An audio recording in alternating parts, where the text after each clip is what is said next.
Welcome to my channel. In this video, I will share with you how to prepare a MacBook for sale by erasing all contents and settings.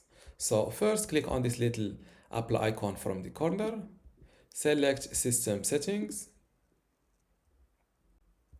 Now from the general page, scroll down to the bottom and look for Transfer or Reset. Click on it. Here you will see a button, Erase All Content and Settings. Click on it. First, you need to fill in your password. To open Erase Assistant, click on Unlock.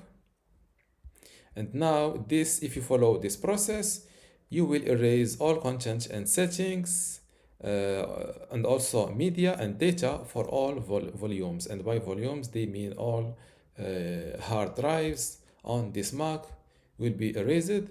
The following items will also be removed: your Apple account, your Touch ID fingerprints used to unlock this Mac and purchases, and also the paired accessories like Bluetooth keyboard and mouse.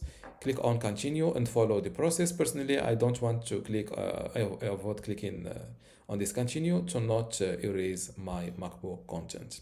And this is how to prepare a MacBook for sale.